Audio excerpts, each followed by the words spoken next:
There have been times where like, I really want to use pink here, but these guys were just talking about how lame pink is and how much pink is being used nowadays. And so then, you know, I've got to admit that I found a really cool octopus image, but I'll never use it because it's played out, you know, and which is too bad.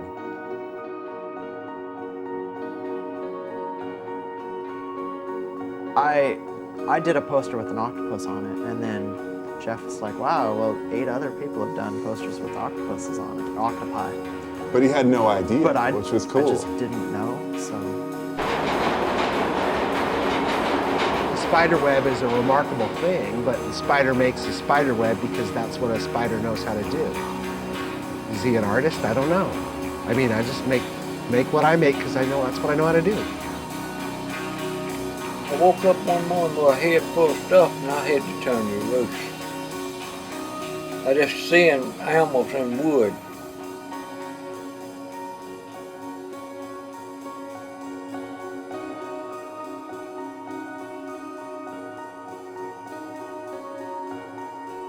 This bear eating this guy might be self-portrait, might not be, but it's true. I used to be underground, now I'm sort of overground. Young girls with huge tits. I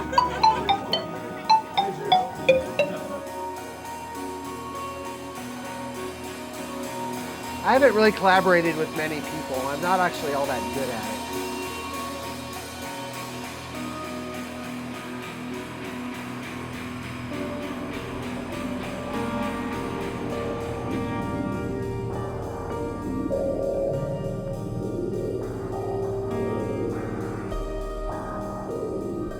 If there was a scene, I didn't know about it.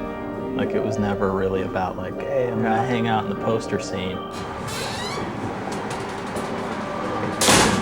What? It's a language form we're using to manipulate the viewer.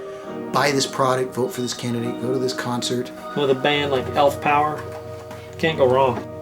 And it's like the purest form of art that our culture has.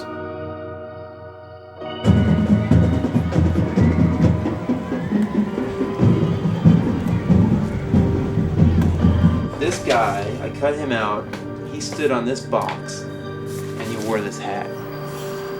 There was something survival about that.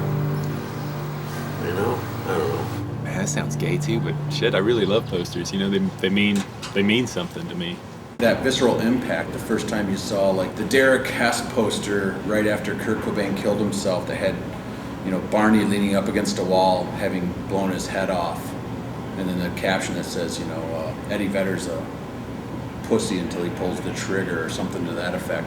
You know, that was fucking genius. You know, you're not going to see that in any other medium. Their actual existence was meant as an intent to destroy culture in their vicinity. You know, basically when they made art, it was art to destroy other art. And that was an attempt at negation that has never really been attempted before, at least in contemporary times, until the punks. The hippies rejected, the Beats rejected, they created their own countercultures. Even Hell's Angels and bikers, they rejected and created their own cultures, but they didn't create a culture that was designed to destroy the culture around them. And the punks did that. There's stuff that's flash in the pan that happens for a couple years and then dies unto itself. There's the foundations and the building moments of a whole future tradition. And this is like that moment that makes or breaks whether this is something that's with us 100 years from now and becomes its own, you know, graphic thing, or it just becomes a flash in the pan that's just like a footnote in the books of like, you know, well, there was like a 5-year period in the, you know, turn of the century in which, you know, people were into silk screening posters. This was a promo poster for the Von Zippers, and it was for their record called Bad Generation. And, you know, what I decided to do is just take pictures of all these celebrities that I'm sick to death of and zipping their mouths shut. You know, and there's you know, Lewinsky, you know, this was at the height of all that stuff, and that's one person who should have kept her mouth shut, you know. Tyson's in here, Mike Tyson, there's a guy who should have kept his mouth shut, you know. Ollie North should just shut the fuck up, you know. Here's Kurt and here's Courtney, here's Oprah, she should shut up too. Don't you think she should fucking shut up, you know. Oliver, this is that director, guy who did JFK and... Oliver Stone. Oliver Stone, he's another guy who should shut the fuck up. Celine Dion, shut the fuck up, you know? So that's the idea. Spike Lee, here's Bill Gates, Sam Donaldson, Manson. What is that? The Dalai Lama, he's another guy who should shut the fuck up. So it's supposed to be 50 years in the future. It's Providence 2046. And I like rose the water line up to the 50-foot line. So it like sunk a lot of it. So I just traced like the contours on the map. And then I just added like different things in. Like you have the One Choice Bank and the cluster bomb and children's toy factory. So it's like nuclear power plants and then projects built next door. Like these melting people. Muslim concentration camp. You know, it's just where they stick all the Muslims and they stick all the homosexuals down here. It gets mean at the bottom. God's robot factory. Shaped like a big cross, of course. Where they churn out like just warrior robots. Christian warrior robots. Bipedal mammal refinery where they melt down old humans for oil. Is that true? I don't know. Why not? It's probably a good thing. Jesus is everywhere, so he's doing all these other things nobody knows about, and we're just capturing them. I had this picture since I can remember, and we've just been cutting and pasting and putting Jesus' head on different bodies. I think we should go through a great big period of real religious repression in this country just because we need a good cleansing like that. Department of Torture. Kind of like the Pentagon, but the real Pentagon. Library of White Man's History. There's Mr. Nice Guy. What's his name? Tom Hanks? Yeah. I wish he'd shut the fuck up, don't you? William Shatner? They were like a science fiction surf band called the Shatners. There's Newt Gingrich. See, a lot of these people have faded from memory now, you know? That's Eisner. I'm sick of these guys, aren't you? And if not, why not?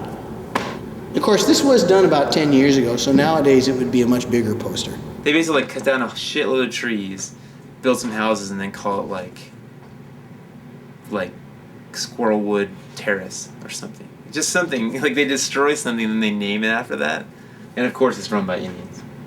That's why it's a Aliens? teepee. Indians. So it's a teepee. This is the Tower of Empathy. This is where like politicians go to empathize with third world starving populations so they can really feel it. Hurricane Katrina continues to turn closer and closer. As the second strongest hurricane ever in the U.S. Central pressure right now. The water levels, they're going to be highest in southeast Louisiana as high as 25. They could even be as high as 30. And weren't they already 12 feet below sea level? See how far ranges the effects of this hurricane. This is where a graveyard flooded because everything rose, so it's just like floating bodies all over the place. This is good. They actually have a free radio, you know, so there's good things. There's a buffalo population living over here. This is a rock club called Temple Tantrum. It's where noise and rock guys go to worship. David Byrne, what a twit. Shut up. Historically, if you look back, rock has always been what the posters were made for.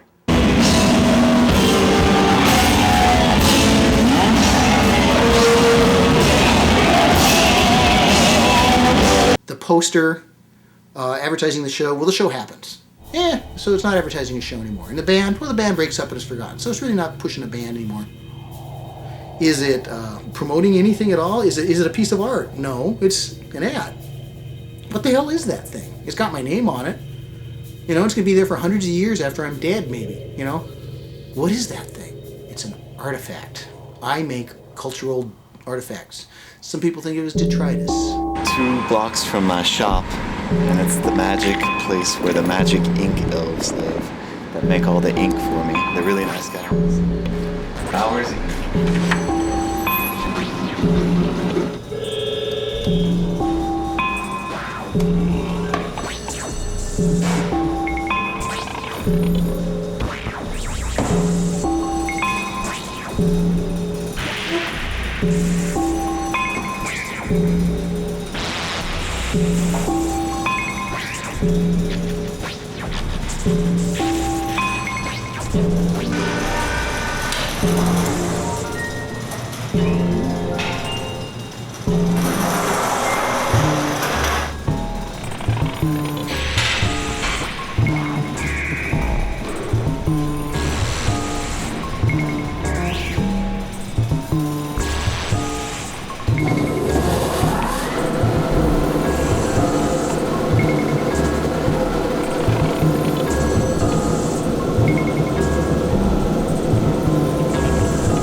armor-piercing shell. You see how cleanly it passed through everything, even left a little trace of copper. It was like actually it was a 22, but it was an armor-piercing shell. So even at a pace of like 300 yards, it very cleanly passed through the metal. Whereas the 45 lost enough velocity so that it impacted and actually created denting and this little flat. You can learn a lot about ballistics from this poster. We put an NRA logo on it. Now that's not the National Rifle Association logo. That's the National Recovery Administration logo. And they're a Japanese garage punk band playing at the 3B Tavern on Pearl Harbor Day. So I mean, it's just taking the World War II jokes and compounding it, and then throwing in some contemporary jokes that confuse people. So people don't understand it, yet they do understand it. I mean, the ultimate shock right now is if a bunch of kids started walking around wearing brown shirts and fucking ties and like, you know, swooped over, that would fuck with everyone's head, you know. Where's that group? And I'm not talking about politics, don't get me wrong, but where's that group that's gonna fuck with the common held wisdom or fuck with the preset rules? I don't really see it happening right now. And it seems like there was a long history of that, from the Bobby Soxers to the punk rockers. The reason why there aren't very many of them, because poster culture doesn't speak to the hip-hop fans. And my cousins live right over there, and my grandma and grandpa lived here. I'm certainly not the most qualified to be making these, but I just think that I trick people into thinking I'm some sort of urban artist, but no, I'm not. I don't really hip-hop people, or it's very farm-like kind of background where I grew up. I don't know where it came from, I guess. There's a little subculture, and it's a subculture of artists, and it's a very small subculture of people that buy posters. The masses certainly haven't been exposed to it, so there's tons of potential for things to get bigger and bigger. You know, I don't know if that'll happen.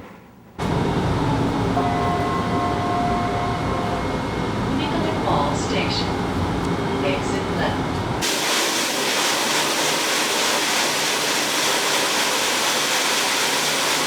Well, it's not a pretty butterfly though, because it's all made out of bones. Scary butterfly. Oh, Jesus.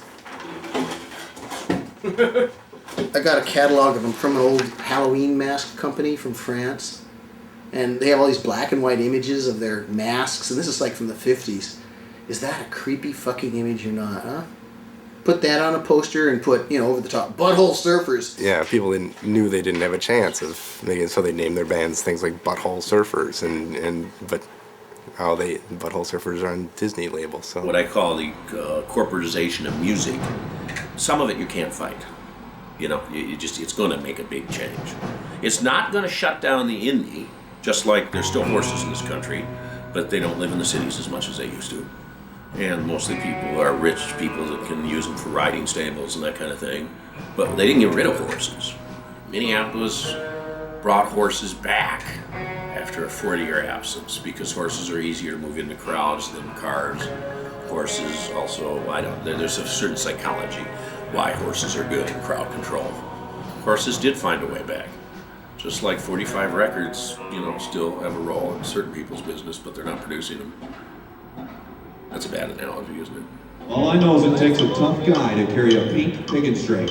Hey, I want to tell you something. There was this growth of people making posters in their own communities, whether it's, you know, North Carolina or Boston or Chicago or Seattle or San Diego, all these different places. And then this crazy Canadian guy comes up with this idea of documenting it all on a website. So this guy's like really crazy. He's off in Calgary. He's in this hut, this igloo right off of the Athabasca River. He decides that he's going to document every single poster made ever, anywhere, except from then on, as opposed to in the past.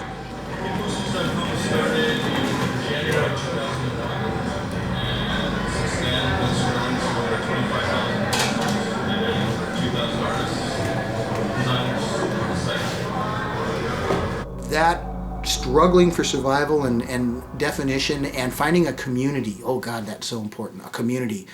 That's why gig posters is so important, because it creates a community for a bunch of people who have none whatsoever.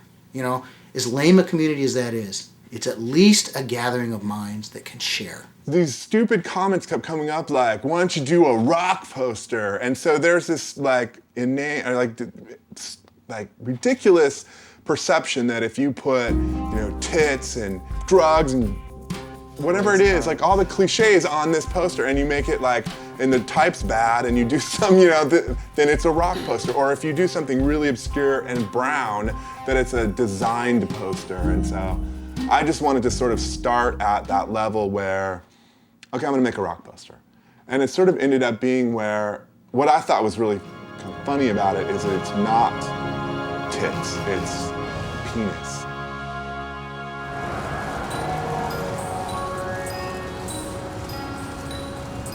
Weird. Because that's a lot of buildup. It's not just like a fountain anymore. I'm like fine with sexuality, but that's not what I'm not like gonna use it to sell something. Yeah, it's so weird. I mean, a lot of the poster artists are just sort of dirty old men. Or dirty young men. I was trying to show like, gay roots of rock and roll. And I had got Elvis here in the sailor outfit. And he got the damn it. 1 second, let me see that. John's residence, how may I help you? It took me a long time to learn how to make posters. I'm not gonna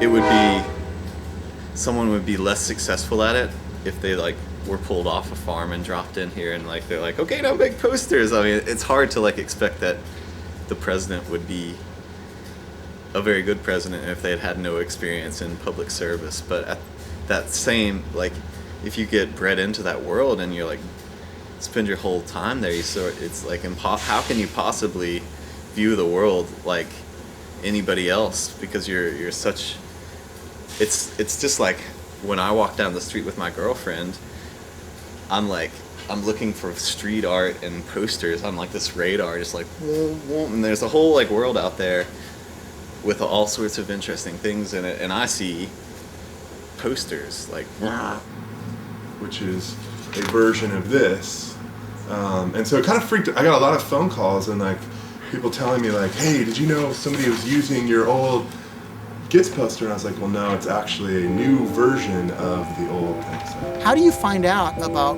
where your other friends are going to be on Friday night? Well, you go out to a telephone pole and see who's coming to town and who's cool. And it was a way for community to find out what was going on and meet each other and interact.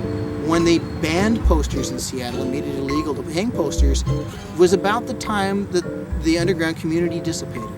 Around here you can still put posters up, so it becomes part of street culture of the guy walking to his job at the bank has to look at that, and it's just sort of messing with the squares. As far as the media is concerned, they're into commercials. They don't give a fuck about billboards and doing the street shit anymore like they used to. So I mean, if these guys continue to offer people something they can't get, which is keeping it on the streets, that's their niche they could have for long term, is here's this handcrafted thing. If I got it up in some windows on some of the major streets, be what the fuck is that giant screaming ape? The more obscure the show, the more elaborate I would make the poster. Some of the early posters that are 18 color prints and are huge, maybe 30 people attended that show. You can be an independent entity and produce something that's of much higher quality than something for a major band or a major record label. The poster artists are the people that I work on the record art with. It definitely made me think that a lot of these bands that I saw posters of were a lot cooler than they actually were. They definitely gave bands a lot more credibility than maybe they had going for them. Yeah, these are bits and pieces of mechanic. Here's in fact, here's what was designed as a 10-inch cover of the Trash Women. They're tough. Some of these posters are actually put together because of the way silkscreen works. My mechanical actually exists as a film asset, as a Xeroxed, spliced together piece of film. The black and white printers used to have colored toner cartridges that you could put in red or green or blue or brown. I think those were your 4 choices, and you could send a piece of paper through as many times as you needed. and it's okay. And it was great. It was all translucent inks, and it looked like crap, and it was kind of like screen printing.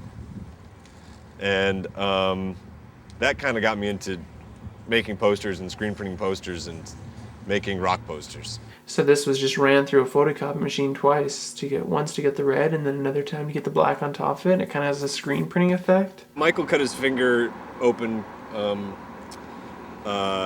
cutting a poster once, like trimming down a poster. And while he was going and getting his finger stitched up, I took the rag out of the trash and squeezed it into the red ink. So for a number of posters, we had blood in the ink. That was pretty good. I know Kiss did it, whatever, in 1970 something, but we used to spit in the ink too. We wanted to spit in every color that we printed with, but we kind of just forgot to do it after a while and stopped. Where the imagery matched the sound. That first Clash album, I remember seeing it when it came out. It had that green stripes along the side and that photo of the riot. You looked at that cover, it was like a punch in the face. I remember seeing the poster in the record store, with that cut out random lettering, nothing like that. Everything at that point was airbrushed Vikings, on the mountain with lightning striking their sword. It was horrible shit. This was just like so raw, so minimal, and it just like slapped your face. There was only 3 colors on the whole fucking cover: green, black, and red. That was it. And you're just going, fuck. And then I remember dropping the needle, and it matched the look. It was hand in hand. The imagery matched the rawness of the sound. Those violent 3 chords, and these guys that weren't crooning, they were just screaming. I was waiting for that moment. The imagery had a huge part to do with it, because the imagery was hand in hand. It conveyed that immediacy, it conveyed that rawness, it conveyed the impact, it conveyed the obscenity. It was brutal in the same way that the music was, and it's like, I don't know how you can separate the two at this point, from looking at it, but it was amazing. It was just like this amazing, the skies opened, the sun shone down, and the choir broke out, type of thing.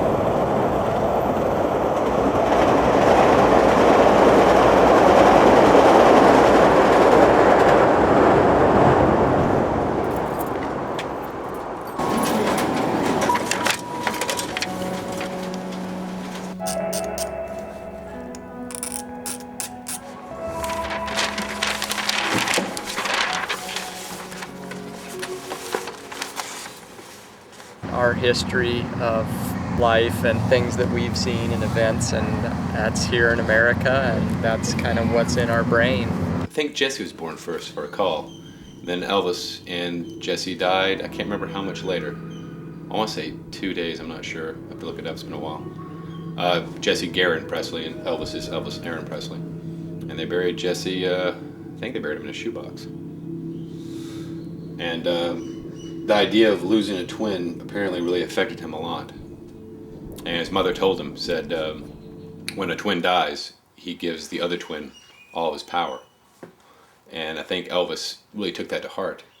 Elvis, kind of, his favorite superhero was it Kid Marvel, Kid Shazam? I can't remember. Captain Marvel's kid sidekick. That's why if you look at his outfits, he modeled his trademark outfits after the Captain Marvel outfit. It's a little short cape, tights.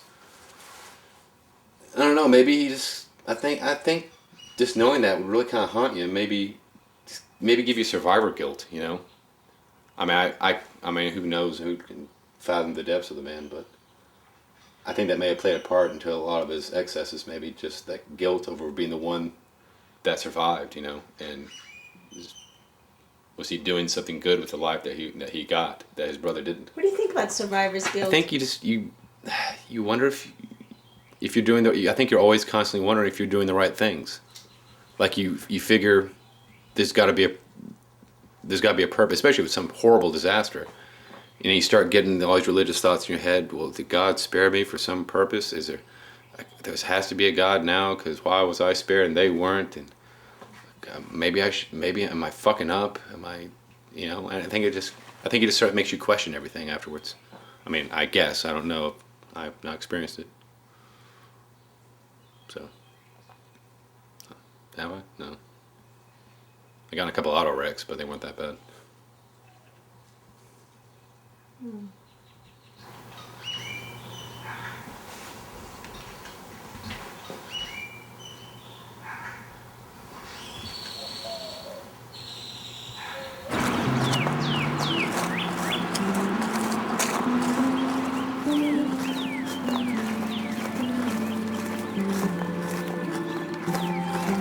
so funny about death?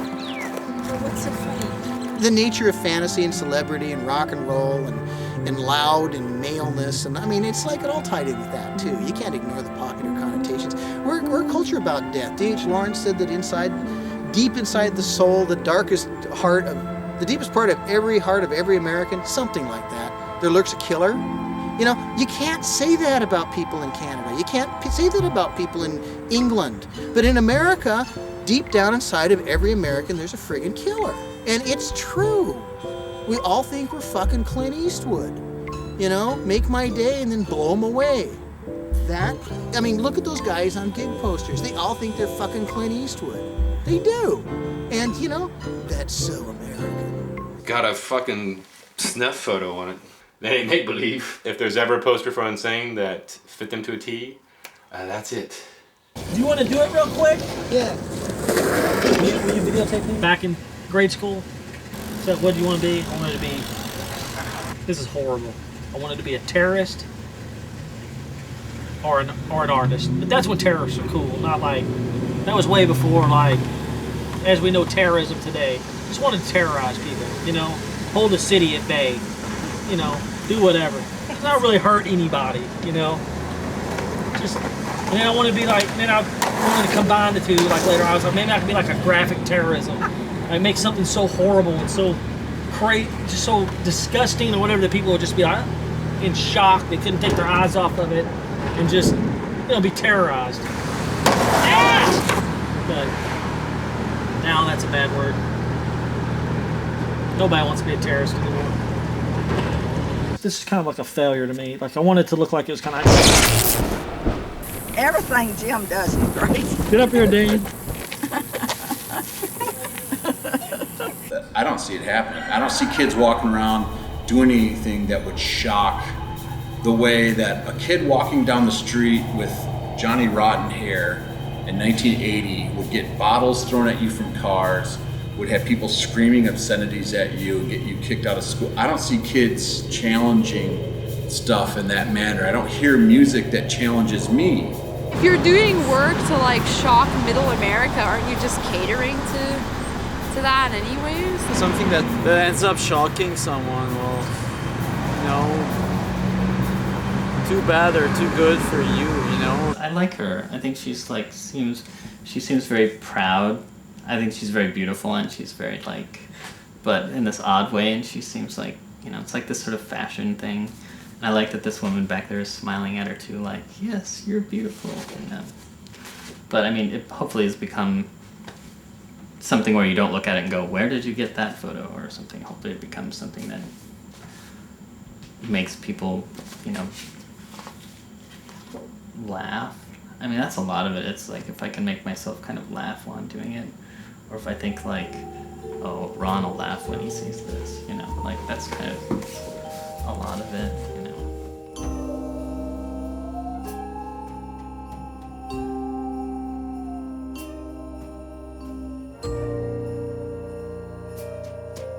Look at the expression on her face. She looks just so proud of herself.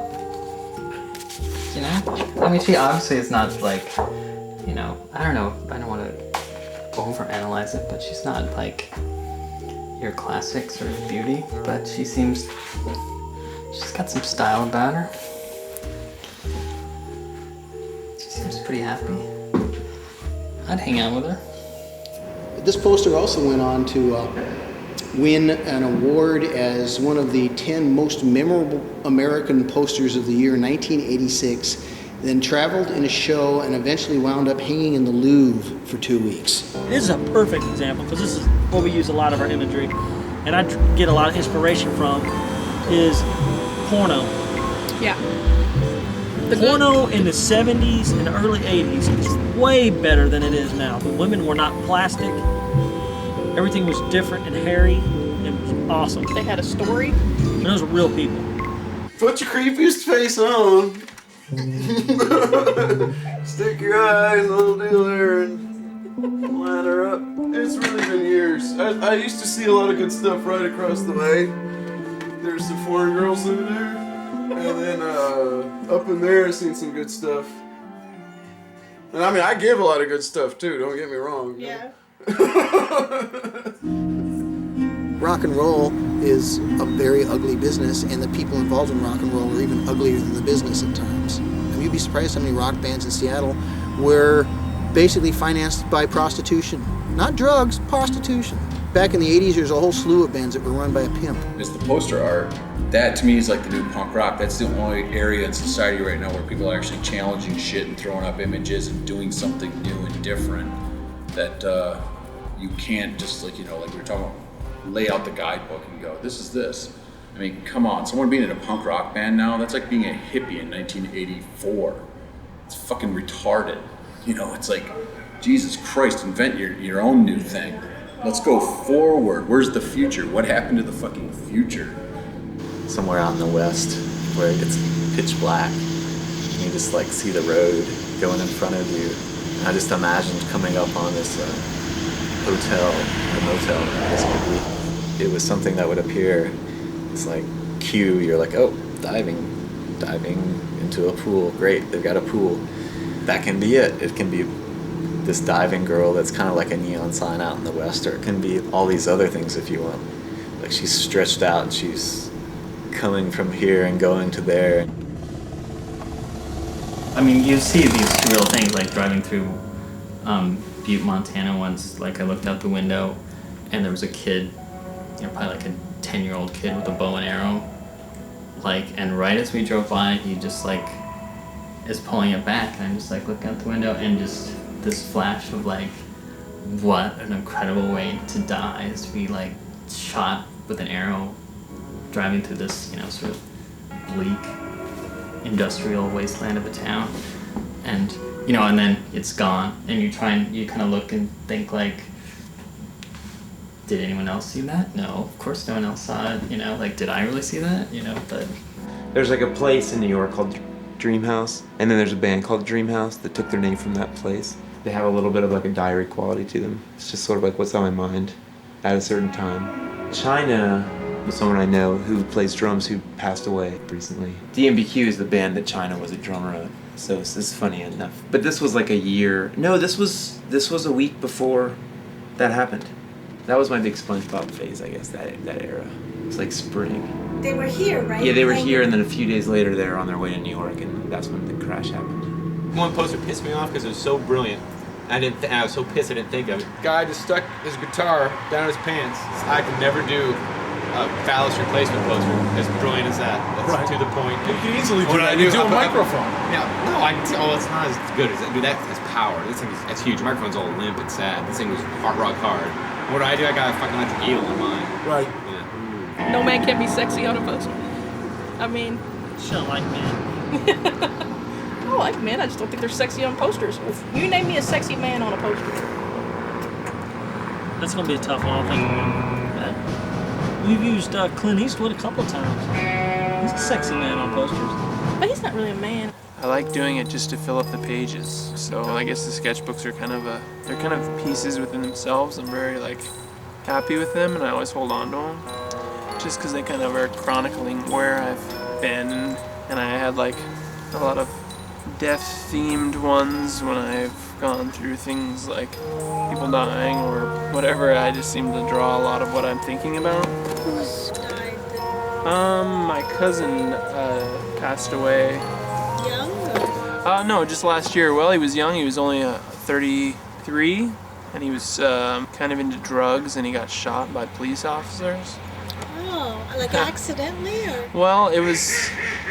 I think it was an accident on his part, because he got into drugs, and they came to his house, and he wouldn't let him in, and he pulled a machete on him, and he started kind of. I guess he actually attacked him, and he hurt one guy pretty bad, and they shot him 3 times.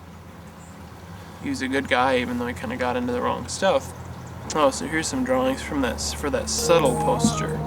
Yeah, it's fun to look through these and kind of see where where you were at the time of that thing happening.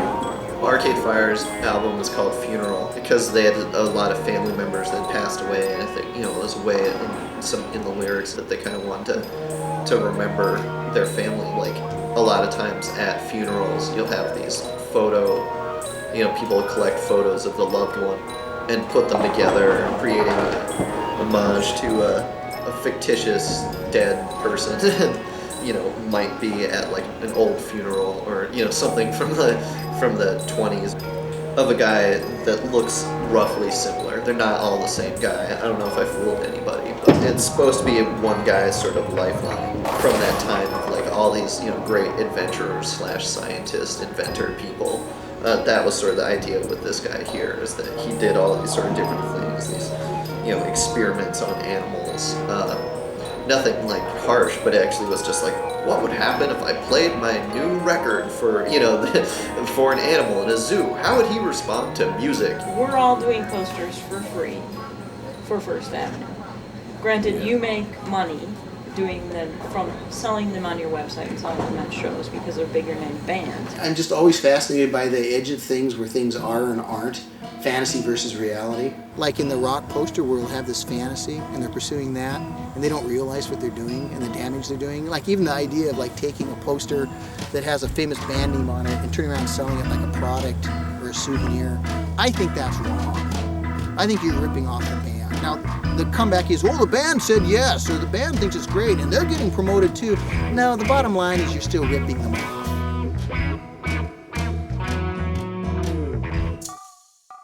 We should go to the Lionhouse. Why? When there are these entertaining gorillas defecating and fucking behind us. What's your favorite rock animal? The hammerhead shark. You guys want the hammer to stop for a second? You see somebody break out, like Mike King puts an octopus on a poster or a platypus or whatever, and it's successful. Dude, you see like 10 people within a week, and that's what's crazy about this internet thing that they've got going nowadays. Like within a week, you've got 10 people who've tried the platypus. What's so rock and roll about squirrels? Well, it's kind of anti-rock and roll, but I already said the one I really liked a lot was that one I did for shellac. It's got a huge crowd of squirrels, and I think they're swimming around an astronaut. I'm not sure, but there's a shellac song that says, and there were squirrels, thousands of them, so it like directly relates to the band's lyrics. That's the best way to make a good gig poster for a rock show. All of these drawers are the traditional way to set letterpress tight. Here's the tiny car, and then if you're not careful, occasionally what I'll do is like print these and they're tiny, tiny, tiny, and then I'll blow them up and carve them again at like mega scale. All the stuff around me I inherited from my uncle. He got sick and that took its toll on him, and eventually it's not what killed him, but it's definitely contributed to it. So he died, and he died young. I've got some of his old files, and it's almost like he was writing to me or to somebody like me, because the steps are there and he tells you why he did certain things, and it just sort of feels like he's still with me through the equipment and through the process. That was right after Brando died, and I kind of saw the writing of the death of the Ghost of Rock on the wall. It was like Brando with kind of clouds forming in front of his head, so that was sort of like the ominous death of the Ghost of Rock, because I kind of sensed it coming even back then. Those posters finally came today. Just in time. I think we've got some pretty good press, so Hell yeah. I'm at the report. Yeah. I'll meet you back at the house though. In my rundown haunted mobile home in Alamance County, which is about 30 miles down the road, I had a British soldier that was haunting the house, a revolutionary one with a red coat and all that kind of stuff. And I came home from work and the guitars were feeding back, but nobody was home. And I told the guys about it, and they were going, it was the Ghost. So we named the band The Ghost of the British Soldier Who Loved to Rock, and just shortened the Ghost of Rock. In the South here, we don't ever let truth and fiction get in the way of a good story, so you embellish and lie a little bit to get a good story across. part of Southern storytelling. That's a weird thing that people that seem to complain that there's no rock posters anymore. It's just like, well, there are, but they're not for Iron Maiden. Right, that world doesn't band exist called anymore. Death Cab for Cutie, who are this wimpy Seattle band that sing about their girlfriend. The posters just reflect the musical stage. People miss rock. That's the problem. Rock posters are junk. You know, they really are.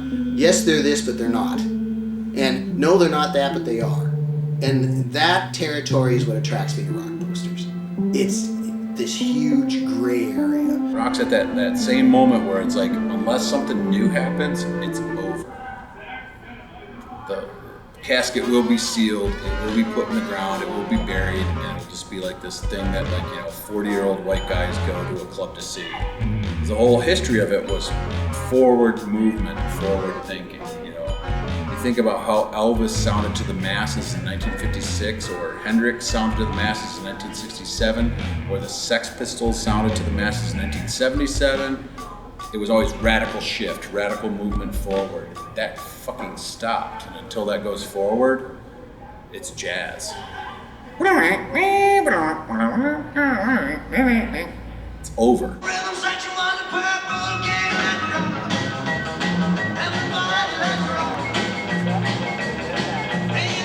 If you think about everybody that loves music, everyone loves music. I could potentially have every single person in the world coming to the site and enjoying themselves. When people first encounter a site like Gig Posters, they bring the regionalism with them, but the longer they stay there, the more it becomes kind of absorbed and dissipated. And you have kind of on a moment-to-moment basis an understanding of what's going on in other shops around the country and around the world. Berlin, what got printed 15 minutes ago? What just got printed in Portland?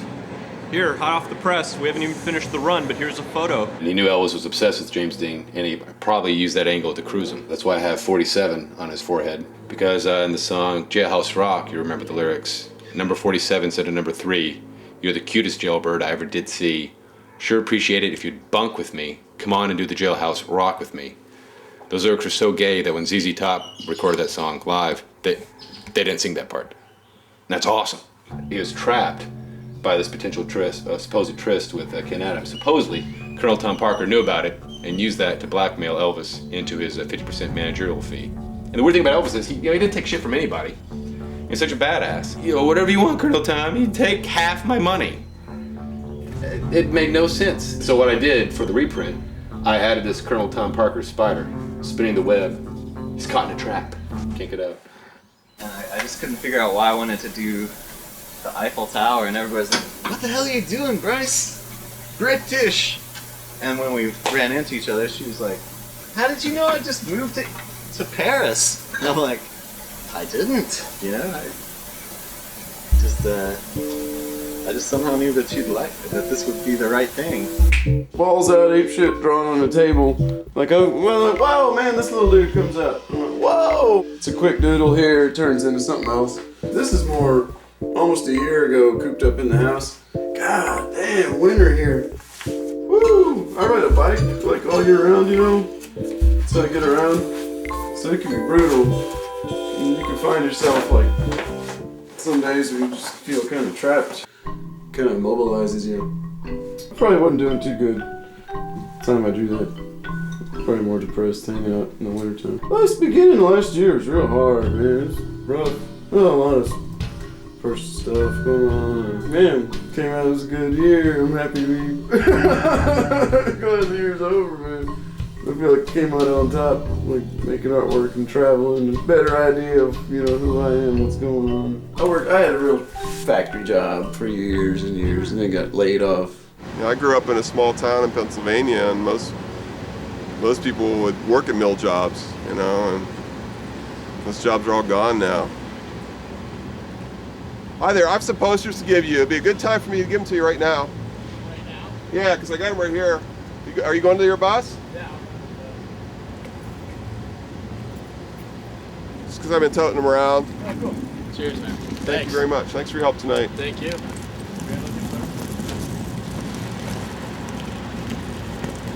Sorry. Please don't look around.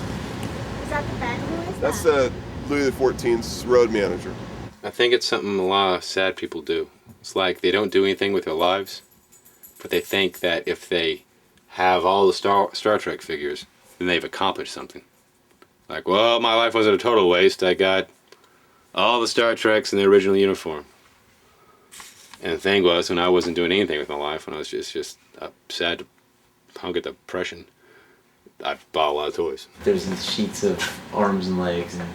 And what do you do with these things? So I just cut them up. You know, that one left leg I was looking for, I can't find it. Back in '86, I was sent to Honduras to train Honduran children, you know, to fight against the Sandinistas, man. 15, 16-year-old kids, you know, where you like training them how to shoot, how to fire a weapon, how to clean their weapons, how to throw grenades and all these things, you know. And it's all right, you guys go ahead and kill yourself, you know. And we left all this ammunition there, rifles, uniforms, you name it, man. I think that it's total bullshit. United States is involved in places like that, you know, all for like, you know, self-interest, man, you know. Yeah, they just want a piece of the action everywhere around the world, you know, like in Panama. They just wanted to gain control of the canal. That's where I got hurt, you know, exploding a bridge. I was in a coma for 3 months. When I woke up, I didn't know what had happened, you know. What happened, man. So during that mission, you know, I caught a fragment, a steel fragment in my head, man. They were just laying in the alley. Like, here's a soldier in a rock, you know, making faces. I have no idea who she is. Maybe she's dead, you know, I don't know. So I picked him up, threw him in the box. I mean, it's like I pick up garbage. I'm a garbage man still, you know. Like, isn't that beautiful? Part of my old death collection. I used to collect death stuff. I used to have baby coffins and embalming kits and all that kind of stuff. Over the years, I let it go. Well, these are all old press types. One of these days, I'll think of just the right place to use that, or maybe I won't. Maybe I'll just end up in this box forever and get thrown away when I die. Like, it's just them and all their garbage being dumped out of this plane. Just like, well, we didn't do anything. But it's just like, well, your diamond ring was dug out of some mine in a place, and your Coca-Cola was... Everything you do has this like weird trickle-down effect to somebody somewhere who's probably impoverished and probably being exploited to like make your thing, and that breeds like a lot of... It's just funny when people are like, well, I'm innocent. I don't understand why people are attacking me like I'm innocent. Like, why do people in Iraq hate me, or Iran, or like, what's the problem? We didn't do anything. And it seems like people actually sometimes believe that there isn't some weird trickle down, like...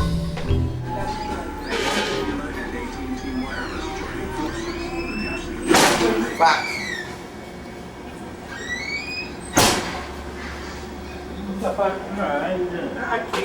You don't know nobody? Yeah, you don't want to hit it. Yeah. How you been doing it? That's a good question, because I think that things are just not so black and white now. They're more gray. Everybody, it's not, you know, only black people and Latinos that are impoverished. It's black people, white people, and, you know, Latinos who are impoverished. But maybe they don't realize it, because if you owe $80,000 in credit to somebody, even if you're living in a decent house and driving a good car, you are impoverished. But it's easy not to feel that way, because you have plenty of food, you have a nice car, you have a nice house, but, you know, a small percentage of America's getting over with the mad cash while you're struggling and having to finance every damn thing. Well, that's not a concept that people are gonna... That's not like cops in my neighborhood are killing me, you know, and my family and my people, and getting away with it. Things like that are more black and white, you know. So that, you know, the Panthers in Oakland started largely because cops were killing people in their neighborhood. They wanted the cops out of their neighborhood. They militarized. Things are more abstract now. So I guess it was a movie of its time. I guess if I saw a movie today like that, honestly, it would be about our criminal regime. Michael Moore did as good a job as somebody could do on that. This is Ginny 2 and the Happy Little Twos. I'll play the Working on the Railroad. Ginny 2 and the Happy Little Twos are from like Siam. And they dressed in Siamese gears, like you see the Siamese dancers. And they perform this stuff for the entertainment of the idiots in America trying to break into the American market and not having a bloody chance in hell. I love looking through old magazines. You just never know what you... All right, here we go. Here's the Ginny 2 show. Later on, they got rid of the happy little twos. This is what the twos, what you're listening to, this is what they look like. When they was young, the Lost Lonely Boy, I'm not for sure about their names and stuff like that, but they was good. And when they started out, and when they just come from a nobody, now they are boom and stuff. We got the other picture up here, when they won the Grammys and stuff in the Chronicle. But these people right here, they from Japan, they call it hot shot. Culture is that thing at the end of the night that you shovel as much of it out of your window so you don't drown from it in the night. And in the morning you start over again, scooping it out of the way so you can get on with your day, because it is everywhere, it is all persuasive, and if left to its own devices, it will sink you. Sometimes you want to... That's why you can't be a sponge.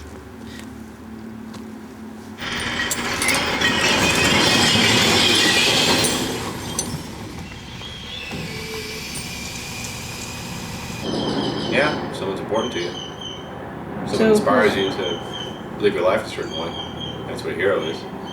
That's why firemen are heroes. People see them, it inspires them to, shit, if they can go in a burning building, I can at least help this old lady across the street, kind of stuff. Well, some of them are sort of superheroes. Who's a superhero? I have where are my sheets? I have sheets. Like his house lights on fire and he runs in to get some stuff, and they're all amazed when he comes out unscathed from the fire, but he's like, I can't melt.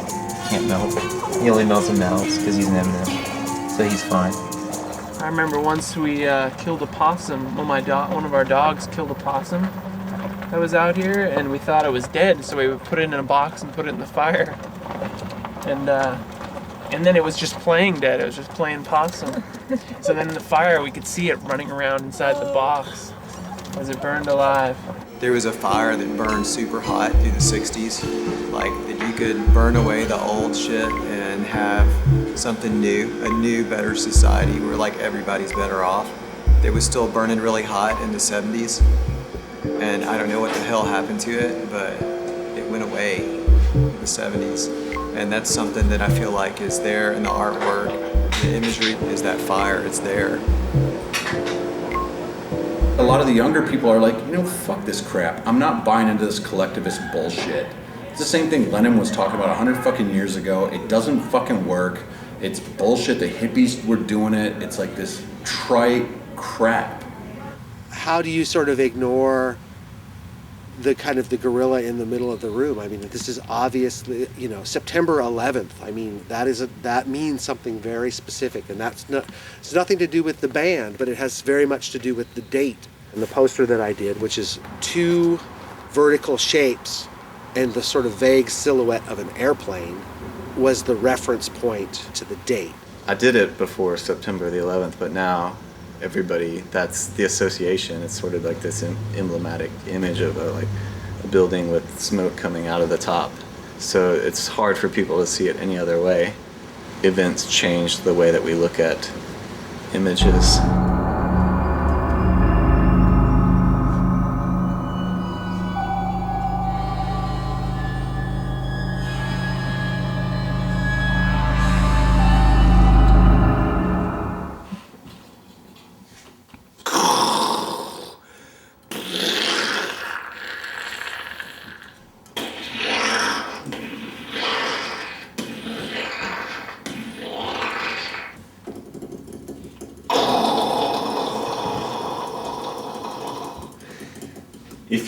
If you close your eyes, you can almost smell the burning bodies. Mm-hmm. Oh my God! No! I'm totally gonna get lynched in New York.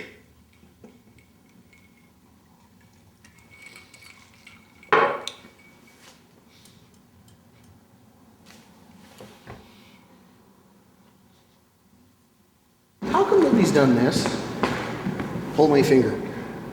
Why do I have to be the first at everything? It just drives me crazy. That's humor. Black humor. It's like a mixture of what I'm hearing about in the world mixed with just I'm like into science fiction and fantasy, and they kind of struggle against each other. That's sort of where my comics are. He's called Master of the Dead. He's like a character that I made up in 8th grade based on something I probably stole. It's a city where water is really scarce. I think the Master of the Dead is going to make a move to like take over the city, so he's going to change the name to Grave. But outside of the city, this like weird plant city sprouted up. The main regular city is like going to war against it. But of course they like saying that the plant city started it. Like things are blowing up in the city, but I'm pretty sure the city's blowing its own stuff up to get public support so it can attack this plant city. Like that kind of thing. These guys are all in a band, the drummer and the singer. He doesn't have any hands. And he can grow his hair really long, really fast, but he can't suck it back in.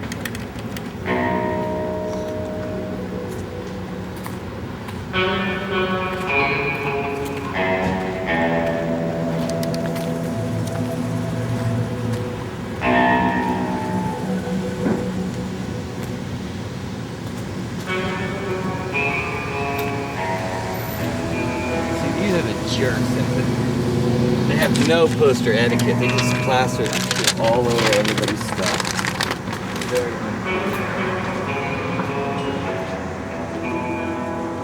Back in '78, punk was still pretty new in Seattle. I remember seeing this punk dude walking down the street, and he was like an early punk, so he was shocking looking. You know, the fact that he had like trashy clothes and short hair and wasn't wearing bell bottoms was like really shocking in Seattle at that point. And he was walking down the street. He was going from telephone to telephone pole and stapling up this pink piece of paper. He just go to this one, stapling, impact stapling. And then within 5 minutes, there was this angry crowd of people walking down the street, ripping each one of those pink pieces of paper off the telephone pole while they all applauded and went to the next telephone pole. You know what that pink piece of paper said on it? It was an ad for the dead Kennedys. That was such a shocking name that people would physically attack the posters. It's hard to even imagine it now because it wasn't that long ago. I kind of miss that shock value. You know, we were so naive and so innocent back then. Yeah, like what shocks you now? Well, Bush shocks me. I mean, just pure stupidity and blind faith shocks me.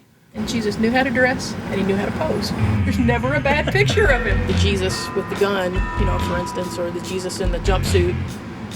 I mean, I think that's very American. Yes.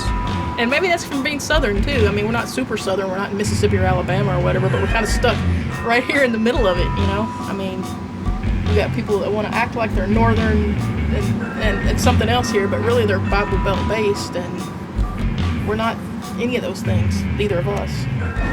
I feel like a 2-to-1 ratio of churches to people here in town. Like there's just a million churches, and I always said it was like the yin and yang. It's like for every church built, they had to build a strip club, like for the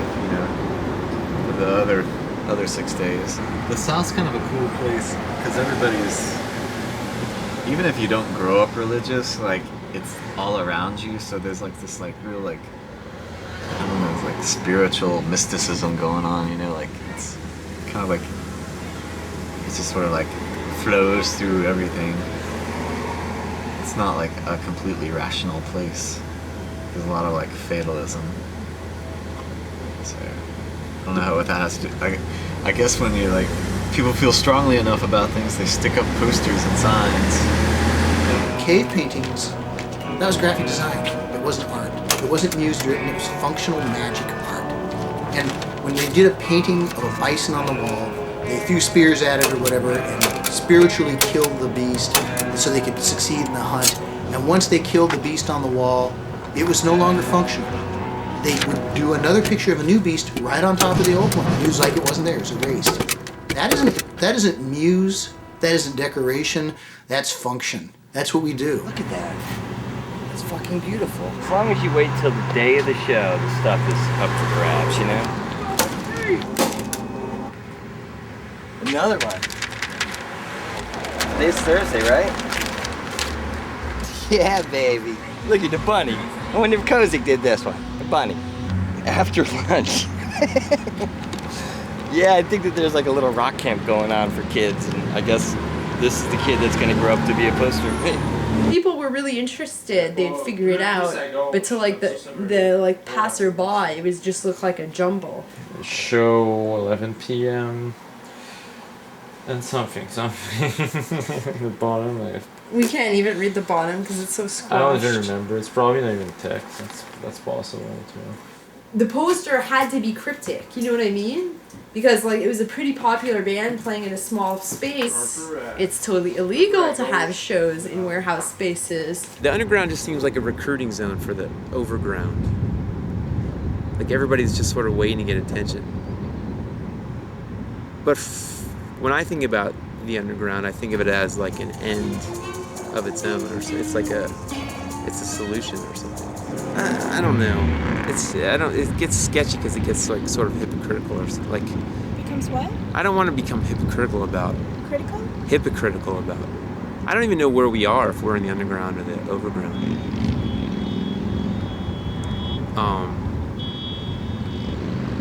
Yeah, it's a blurry place. I don't know, the underground. It's obviously not like down a tunnel, down a tube underground or something. I wish. In a cave or... Well, it was like a narrative that was unfolding because you would go on the Monday and then you would go back on the Thursday, and half of the posters you'd seen on the Monday were like half peeled off and there's stuff over top and people had graffitied on top of them, and it was just like this thing that was like in the city, and it was like, you know, inorganic, but like at the same time it was like alive because it was just like constantly changing. Have you ever listened to Damn Surgery? They've got lots of songs, like one of them's called like Slimy Little Things.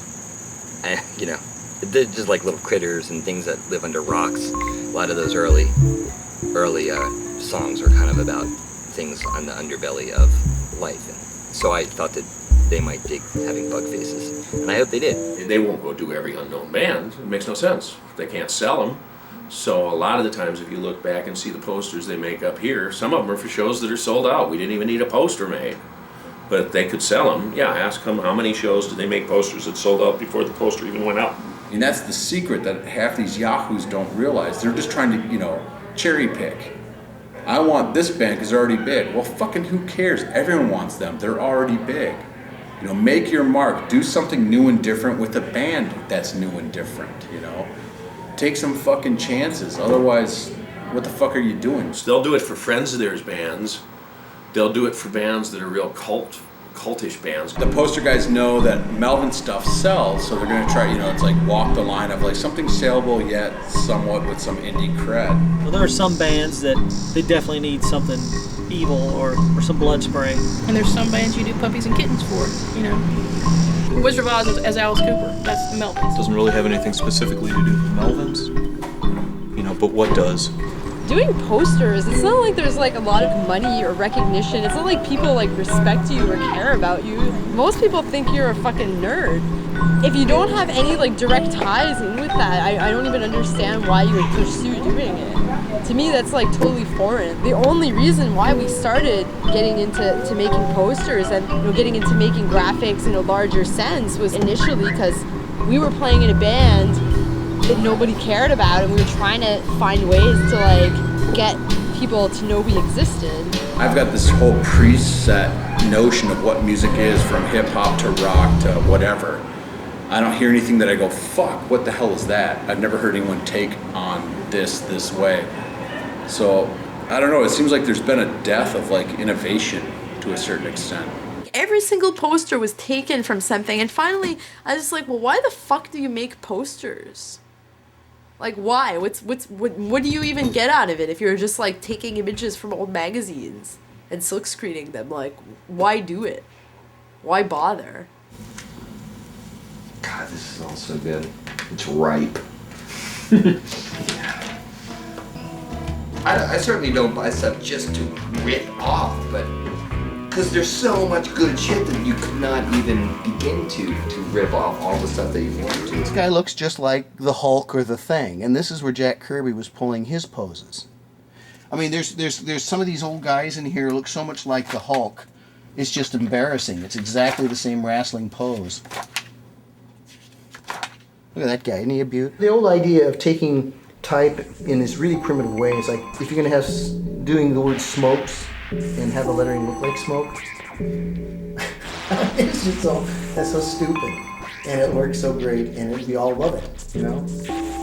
It's kind of naive, optimistic, good-humored, good-natured, not cynical. This stuff was not cynical. Everything we do today is very cynical. Every ad is snide. Every poster on gig posters is snide and cynical and comment or even poking fun. You know, this stuff had none of that. This was like genuinely what it is. And we can't duplicate this attitude anymore because we just don't think like these people. We don't feel this way. Our emotional makeup in America has shifted. I mean, nowadays we see two little kids holding hands walking down the street. We think some kind of perverse incest thing, you know? And we snicker and go, nudge, nudge, what do you think that... Back then, it was just two little kids walking down the street holding hands, you know? Now we see a picture of a woman dressed up for cooking. We think she's being repressed and all these things, and we look at it, we think that she's like a victim, and we think, you know, that it's an insult to women to do that. Back then, that was a compliment and it made you feel good. It's just totally different. It was like the pleas were unheard, but the aesthetic was found desirable or something. Like they're building robots that are like warriors or something, like weapon robots. These robots are gonna make judgment calls on like civilian casualties or like they're doing that. If there's anything science fiction has warned us about is don't put power in the hands of robots or something. Because they'll come against, they'll turn around and get you.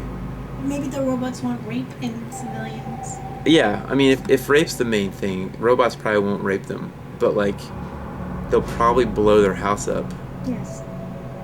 Because either they'll weigh the good versus the bad and decide that that's like the only way, or they don't even have that option. They'll just see a target and like destroy it, and maybe they'll be mistaken or something. They're astronaut psychologists and they're sent to a space station and something's wrong with all the astronauts, and you know they're trying to get to the bottom of it. They just keep pushing and pushing the astronauts, and finally like all the astronauts go crazy and they lock up these guys and don't make them real, but kind of like make them like the tubes are sort of plastic, and you know like maybe one will fall off, but you know give him this like sinister, you know, like have him be a little bit menacing, like you're not sure, is he a good astronaut or is he a bad astronaut? Where I get my papers, so if you don't I did 194, partner.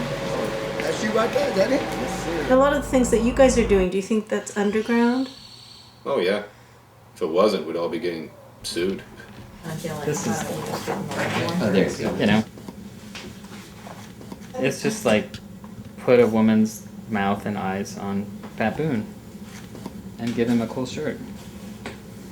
Oh, so I can be sued by Pat Boone? The big if for Pat Boone? But I mean, like, and a lot of it too, I wonder, like, we were talking about. Fuck Pat Boone. He can't sue you. I'm Like all gonna be this- your his lawyer. face isn't on. He's dead to me, Pat Boone. Pat Boone is dead to me. Like all this cool stuff of like, I'll be your lawyer. But that stuff flies so far underneath the radar. You gotta realize, most people don't even see the albums of the bands we do posters for. Even popular, you know, top 10 bands. Most people don't even hear those songs, much less see a poster for one show that someone made, you know, 100 copies of. It's like all of these things had other purposes, and they're from other times, and they've all kind of come together and have they have a new meaning now. And there's just something, to me, about finding something, or like a little tiny, like this S, or like this little tiny thing here, and then blowing it up and making it into a whole new thing, really jazzes me. Whereas drawing something on my own and making it into a poster bores the hell out of me. I just don't care. This idea for the drawing came from hearing a funny story with the guy that I used to work with. He was talking about somebody's house being overrun with bees. You know, bees got in there or something. Well, like wildfire. They just took over the house, and so they had to like move out and call somebody, a specialist, a bee specialist, had to come over. And he went in there and he had the suit on, right? And he walked into the house, calmly picked up the queen bee, walked out to his like Volkswagen sedan or whatever the hell, and they all swarmed into his car. And he shut the door and drove off with the whole nest of bees. That's the story I heard. And so, because it's a jack-o'-lantern, you turn the lights off in the room and the record lights up like a jack-o'-lantern. You take the record out, put it on your turntable, it has a happy face on it.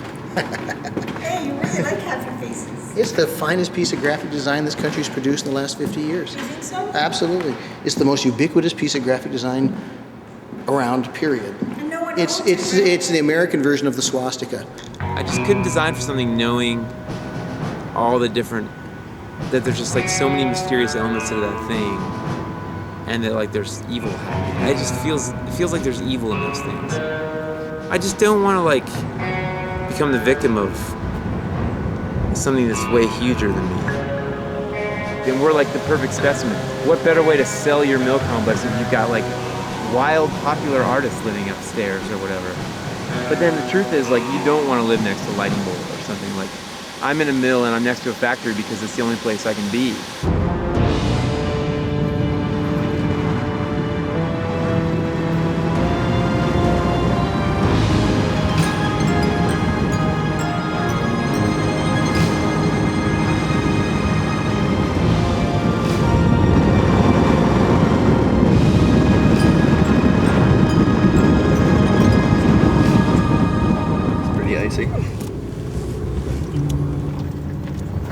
There was one private investigator who actually took matters into his own hands and made a real big stink about it.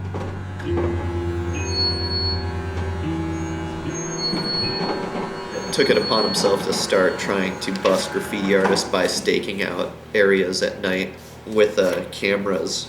Like, he would just sit in his car and videotape kids doing stuff and then make citizens' arrests. He was able to carry a gun and cuffs, and like you'd see him drive down the street and this SUV would suddenly come to a jerky stop, and you'd see the guy hop out of the car and just frantically tear flyers off of telephone poles and then just hop back in his car and keep going.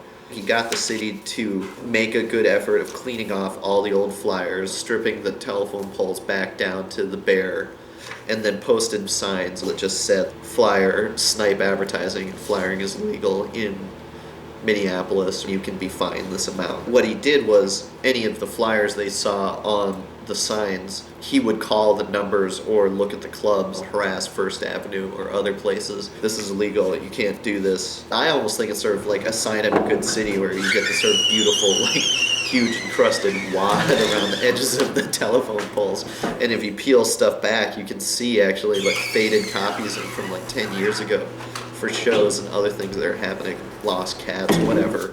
I like the summer here, though. I like the heat. I was walking through the woods, seeing trees, looked like animals to me, and I started from museums and things, says I'm freeing from nature to the public. You watch it when you're walking up in the woods. Watch the trees, how Mother Nature designs them.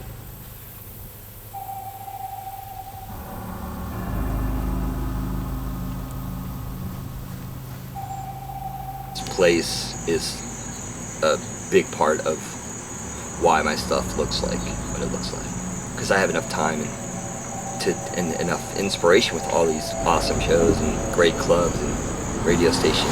It's a really nice little situation, and none of that has to do with money at all, you know. It really doesn't, because it's not like the people that I make the posters for are making money off my posters or have money to give me to make the posters. It's really kind of a, you know, but it's a survival thing where I make posters and I'll get into the show for free and they'll give me a couple free beers, so then I don't have to spend my money. I can spend my money on bills and crap like that. Survival, you know? Survival. But it's like a quality of survival thing that I'd like my life and riding my bike around and making posters, and I've chose this life and I like it. So I don't really need to make money, because I imagine if I did, I would do the same thing, except I wouldn't stress out about rent and stuff. But I might not be able to ride my bike around and do that other stuff if it's like this, you know what I mean? And I choose this versus that. But not even like I have a choice, because I don't even know if I can make money with the stuff that I do. I don't really know that. I don't know if I would be willing to do what I had to do to make money. It was cool to realize that when I came onto Gay Posters that there were so many other little pockets of people kind of doing just what I'm doing. Although, you know, it's more of a business for some people than I guess it is for me. But I'm sure that there are kids out there that are doing it just like I'm doing it and not making a dime doing it. But I do make dimes doing it. You know, Frank pays me to do posters for the Cradle. Now people are buying some of my stuff. It's cool. I just don't want to have to rely on that for money. You know, like I don't want to somehow taint it by only doing it to make dough, because that's not cool. And there isn't a lot of stuff, obviously, to do, like obvious stuff to do, but there's all sorts of good little things to do, and that's what makes up my life, you know. Band practice, shows, making posters, having a radio show. It's just the way that it is. It's nice for me. Ron Liberty was fucking shocked that we don't get paid to do posters here. How much do they get paid per poster out there? It's more than nothing. When we came in here and started doing posters for free for First Avenue, did they stop paying people to do posters? Yes. I felt comfortable doing shit for First Avenue for free because there was like that barter system. Like if it's drinks or shows or Well, and I think the big thing with doing it for free does serve guaranteed, like maybe the club going to bat with you, for you a little bit as far as like selling at the shows, you know? We don't want to compete with them for merch dollars. That's what keeps them touring and, you know, eating on the smaller bands on the tour, because they're not making a lot of money and they can sell those posters for merch. Why should we sell them there? Well, I got permission from somebody, so therefore it's valid. But you know, if you're selling something with somebody else's name on it, then there's copyright issues, and the whole poster community's kind of been built on that. So once you start gaining money, all of a sudden your independence or street level credibility goes on the tubes because you become part of the enemy in that sellout way. The Thermals, what is that? The Thermals is a band. Playing at the Triple Rock in a couple weeks. The poster. Thanks. Really deep down inside, I truly believe that the posters do very little to promote the show. Right. And that makes me sad.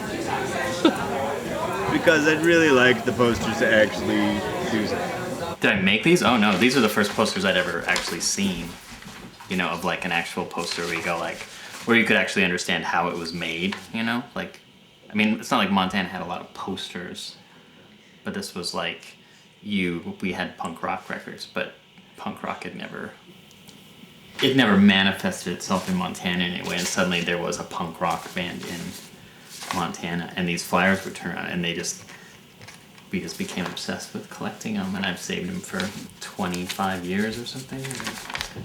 Like, they were resoundingly hated in that town, you know, because people, that's what you did, you hated punk rock bands. There's no punk left. So it's kind of a joke to look at these bands with attitude that keep doing their union tours like Bad Religion. It's just kind of industry phony to me. And that's like Lewis, that's his words, breaking fucking minds. Yeah, it's distorting reality. I just happened to fall in the line where I thought punk rock and comedy were pretty close.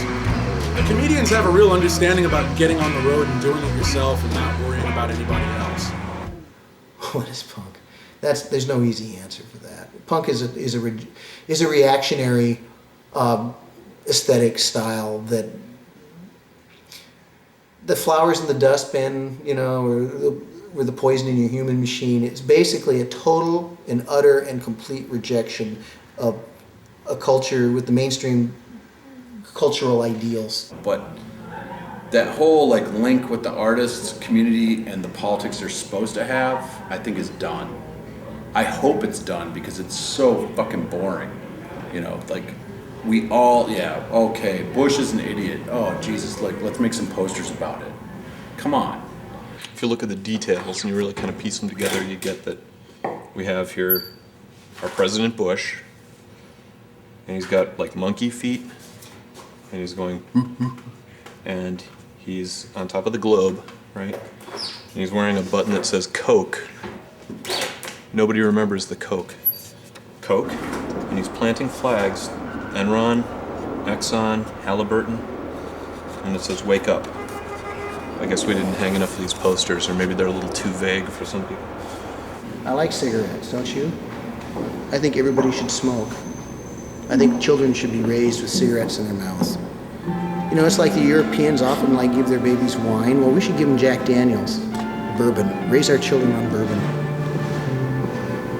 And if they make heroin legal, we'd all be junkies, because we can't control ourselves in any way, right? Just ask the conservatives, they'll tell you. So was George Washington, big pothead. Abe Lincoln was a pothead. George Washington actually grew hemp. That's what he was, a hemp farmer. Our country was, the Constitution of the United States is printed on hemp paper. I mean, hemp made this country. Some shows are so boring and some bands are so bad, but everyone who's wasted is having like a lot of fun. And so I kind of think drugs bring down the level of creativity in that people accept like a lower standard of stuff. So it's just like, okay, if we weren't all drunk, we'd realize how boring this is and we'd make it better. We'd actually make it better. Not just make it appear better, but like we'd actually just make it better. And I kind of feel like that's a big failing in a lot of sort of like scenes and systems. It's based on being wasted instead of based on being like sober, bored, and creative. No. We can walk there. You can get some of the local color.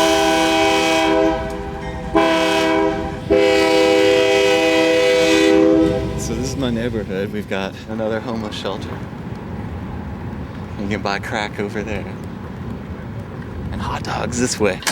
When Abraham Lincoln was assassinated, they took his body on a funeral train from Washington, D.C. back to his home.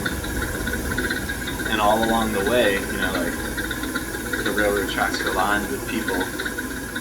So I think I had that idea in my head, you know, like this, like a funeral train. And Johnny Cash's train songs, right? It's like so much associated with that. And then this one I made, this was sort of a similar one, but it's George Bush's head being transformed over and over again. Just a variety of like horrible monsters. Except he kind of looks like a beetle over here, like the Beatles. Everybody was down there, man. People like the CIA, in black uniforms. I mean, they train you, they psych you out, to kill. It's like a common word in there, kill. And you like feel alright, yeah, let's go kill. Killing in the mountain, I killed 3 soldiers one night. I killed 10 the other. It's all about killing. When you're in there, all you think about is, yeah, man, let's go to combat, let's get some ass. But once you get out, once you live that experience, you think about it and say, well, man, did I really join for this? I joined to get some cash and go back to school. To go back to which a lot of people seem art to do. school. Yeah. God, I'm actually really American in that I want a lot of space to spread. Like to have a room for this. It's sort of luxurious. I have a room for like cutting out arms and legs. Just the blatant, like, sort of Orwellian, like, double speak where you're just like, the sky is green, like, and then when you say, no, it isn't, they're like, what are you talking about? The sky is green. It's just like, it's galling, the lies that are told. The press just lets it go, nobody's calling anybody on this shit. It's like, they say the sky is green, and they're like, what shade of green? It's based on fantasy from day one. It's complete fantasy. But some people's fantasy happen to, like, violently intrude on other people's. And then other people's fantasies sort of try to, like, just sort of sparkle in the corners of your eye. I prefer those fantasies.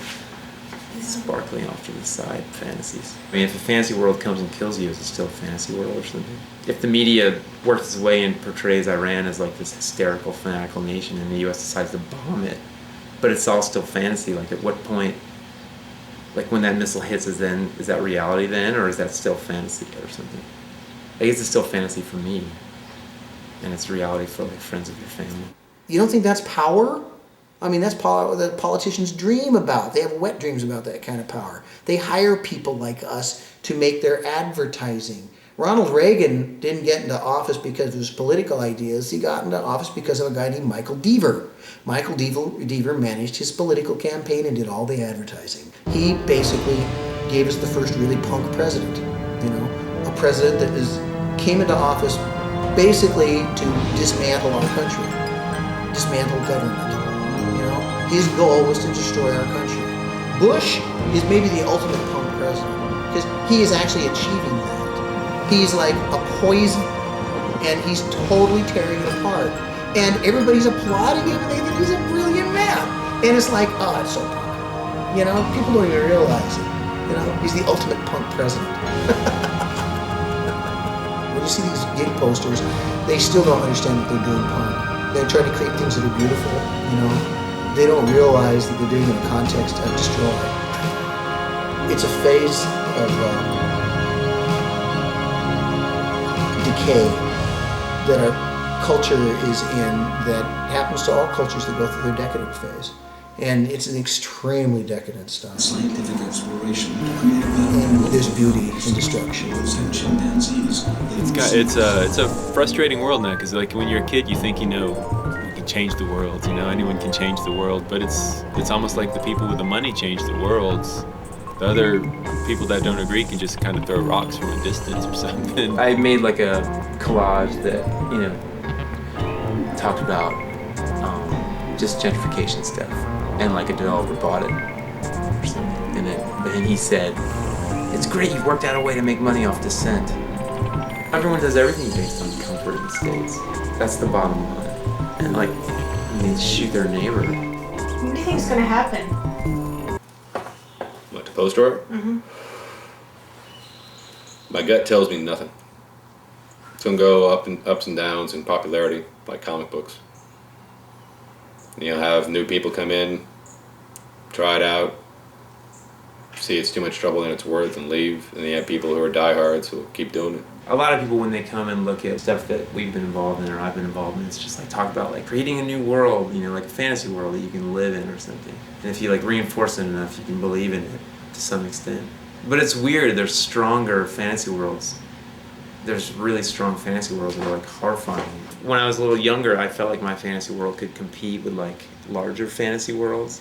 But now I feel like the other fantasies are more powerful or something. Like the luxury loft fantasy is more powerful, or like the US as like invading tyrannical nation is like more powerful. It's weird. But everyone's kind of involved in their own fantasy making. Oh, damn. And it's like a weird thing that he's never seen. Is it like a one-of-a-kind thing or something? There's only like 160 of them. Things, but like it comes with this card to both like keep track of. collect them all. It's really interesting to have so much contact with other people that do it.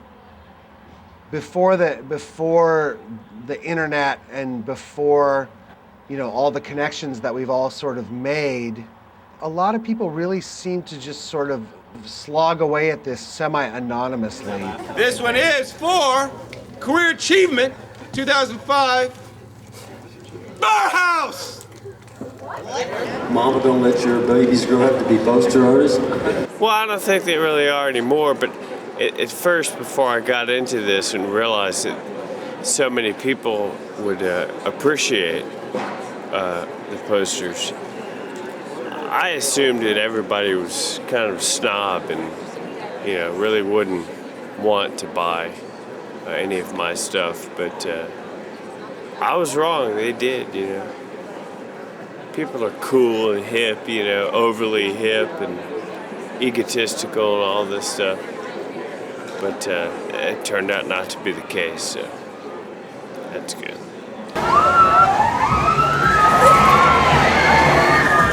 Gigposters.com is really,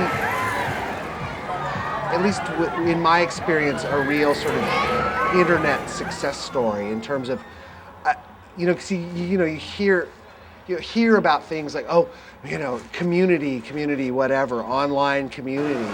but actually it really kind of is an online community that's sort of transcended just its online-ness, you know? It's actual people who actually get together.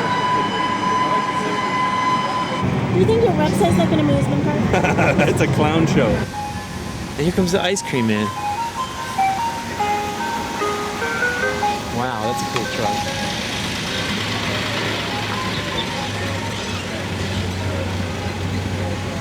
Hey, film him. What's this for? Local superhero.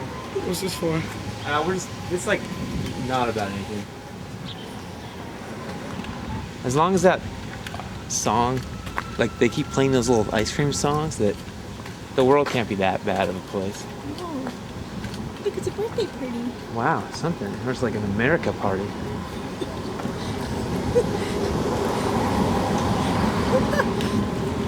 It's an America party.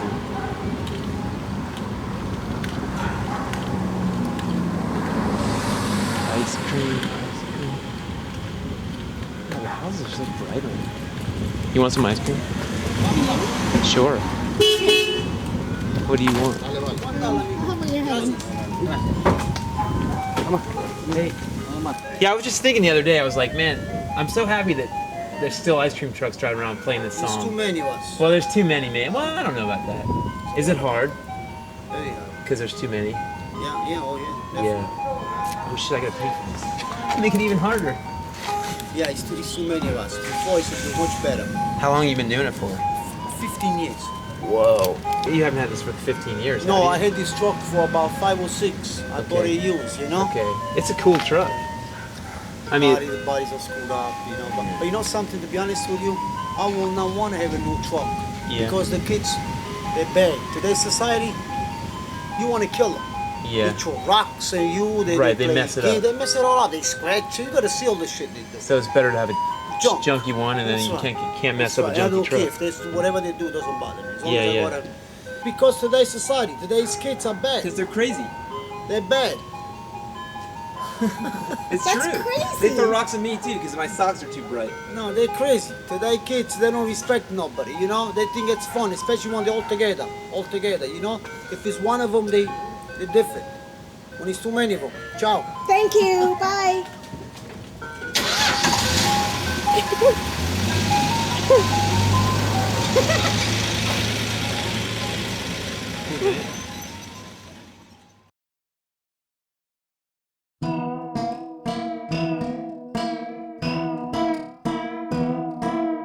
The cheerleader type is so good, but not that good.